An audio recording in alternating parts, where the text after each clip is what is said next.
Goombas. We've all seen them at least once when playing any of the Super Mario games, and that's because they are kind of the standard enemy. They were used from the very first game onward. When the world was introduced to the Mushroom Kingdom, the first thing they saw was a Goomba. However, while these little guys have played an interesting and quite big role in the whole franchise, we actually don't know much about them. Where did these creatures come from, and why are they even in the Koopa Troop? Well, today we will find out, because the origin story of the Goombas is a lot darker than you might assume.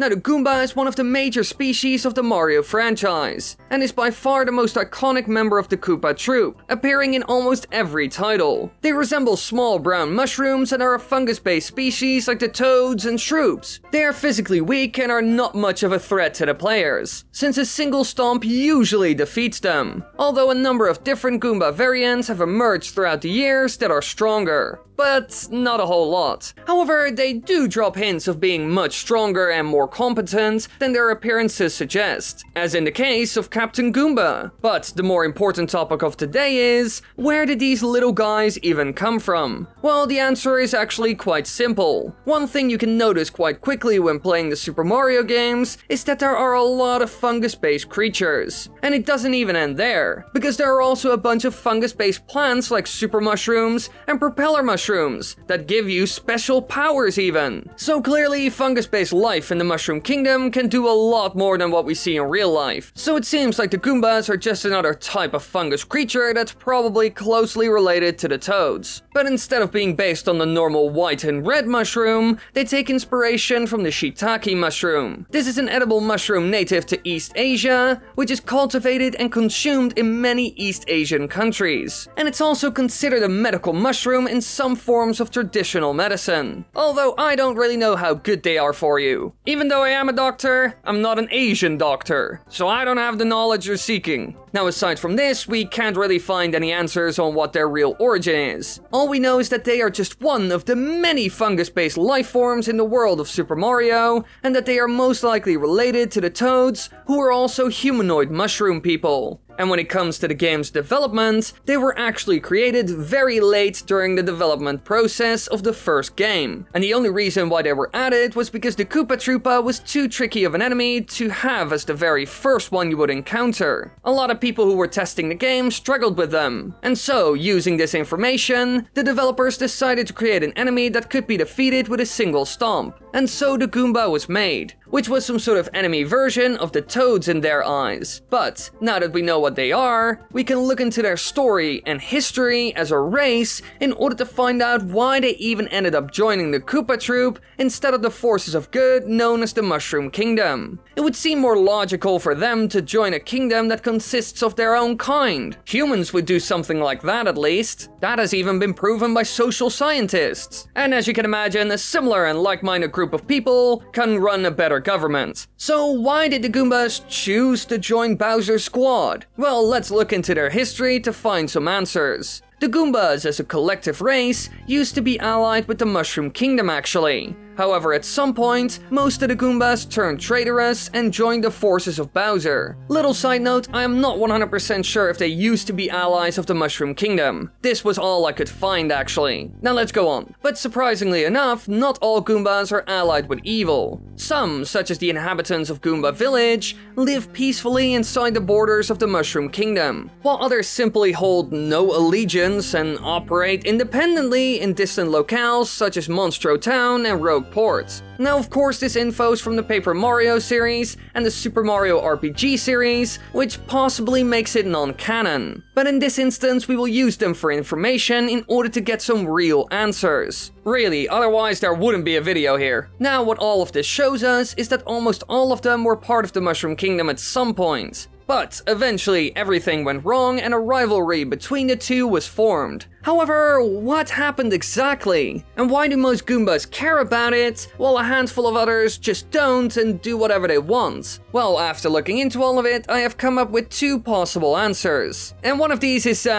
quite dark. Now, the very first option I looked into was the possibility that Bowser convinced them to join his ranks in return for power. Bowser is quite a strong ruler after all, with a lot of military might, resources like gold coins, and even strong magical powers. So if any Goomba wanted to reach a completely new level when it comes to power, or he wanted to gain more strength in the form of numbers, then Bowser and his Koopa Troop are quite a good pick actually. We even see examples of this in the series many times. Think of all the normal enemies that Kamek powers up in Yoshi's Island, for example, or the ones seen in New Super Mario Bros. That also serve as bosses. One of them is even a Goomba that becomes huge! So clearly handing out power-ups isn't a strange thing in the Koopa Troop. Almost everyone gets one, either in the form of a big one, or just something small like a super bell or wings. However, the best example of this is once again seen in Paper Mario. Here we see the Goomba King, who we eventually defeat. But originally, he was just an ordinary Goomba. But Bowser used the Star Rod to make him a king, which also greatly increased his size. But the trade-off is that he would assist Bowser later on. We even get direct confirmation for this, because after Mario beats him, Bowser is informed about it all, and he's furious at the Goomba King. And at that point, he also yells, "I only used the Star Rod to make him a king because he begged me to." So clearly, there are Goombas out there in the world who join Bowser's forces just for their own gain. However, is that really why so many are in the Koopa Troop? Well, possibly. It could also be that a lot of groups of Goombas joined for that reason, and so they ended up with a ton of Goombas who were better off being part of the Koopa Troop collective than being on their own or with the Mushroom Kingdom. However, while this is an interesting option for sure, it isn't the only one, to be honest. Because after looking into the history of the Mushroom Kingdom and the Goombas, I stumbled upon something else. An explanation that completely works. However, it's a lot darker and more depressing than the last one we discussed. Now, as we all know, the original homeland of the Goombas was the Mushroom Kingdom, which they shared with the Toads apparently. However, that was an older version of the Mushroom Kingdom.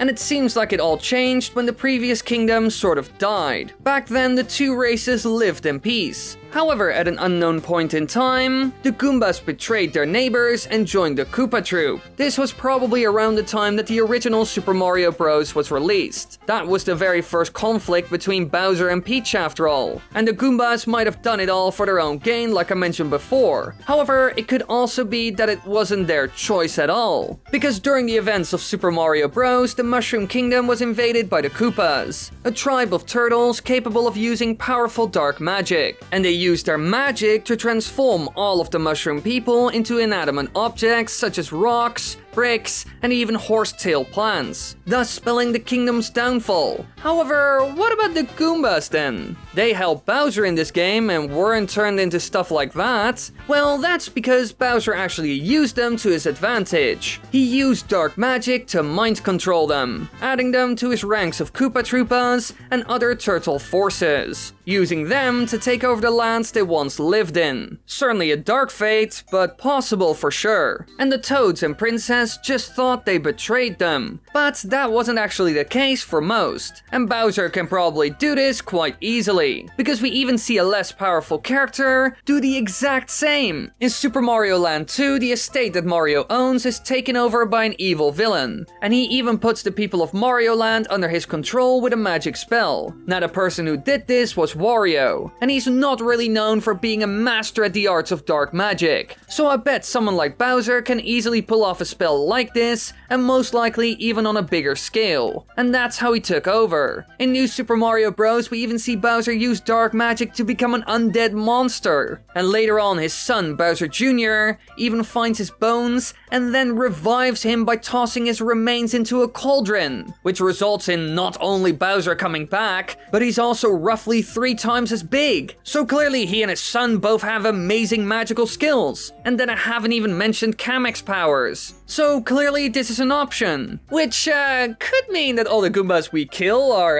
innocent and only attack us because they have no other choice. That's not good. And when it comes to the Goombas who live a free life, they probably never got taken over, and it might even be that some are able to escape it. Which leads us to our next question. Will they ever rejoin the Mushroom Kingdom and work together with the Toads again? Well, in both scenarios, it's actually possible. Either they turn around and make up with Princess Peach like some small groups of Goombas have done already, or the forces of good have to find out about the curse they're under and break it somehow. And solving either of these two problems won't be an easy thing. However, it could always happen. You never know. I mean, there are plenty of Goombas in the main series and spin-off games that help out Mario in his adventure. So maybe one day, almost all of them will become allies again. But for now, they are still one of our biggest enemies.